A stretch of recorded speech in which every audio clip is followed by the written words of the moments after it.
رابلہ کوٹ سے ڈاکٹر عدنان کیانی کی خبر شامل کرتے ہیں۔ جے کے پی پی کو ضلع پونچھ گاؤں دھمنی میں بڑا دھچکا، سینکڑوں افراد نے اپنے خاندانوں سمیت 25 سالہ رفاقت کو توڑ کر صدارتی مشیر اور صدر مسلم لیگ نون ضلع پونچھ سردار اعجاز یوسف کی قیادت پر اعتماد کرتے ہوئے پاکستان مسلم لیگ نون میں شمولیت اختیار کر لی۔ مسلم لیگ نون ضلع پونچھ کے صدر اور متوقع امیدوار اسمبلی سردار اعجاز یوسف نے نئے شامل ہونے والوں کو خوش آمدید کہتے ہوئے یقین دلایا کہ مسلم لیگ نون کی حکومت آئندہ انتخابات میں دوبارہ بھرپور کامیابی حاصل کر کے تعمیر و ترقی کا یہ سلسلہ جاری و ساری رکھے گی۔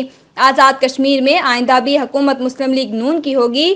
گاؤں دھمنی میں اپنے اعزاز میں منعقد تقریب سے خطاب کے دوران کہا کہ مسلم لیگ نون کا 4 سالہ دور حکومت تاریخی رہا۔ وزیر اعظم آزاد کشمیر راجہ فاروق حیدر خان کی قیادت میں تعمیر و ترقی اور میرٹ کی بحالی سے اٹھائے جانے والے اقدامات لائق تحسین ہیں۔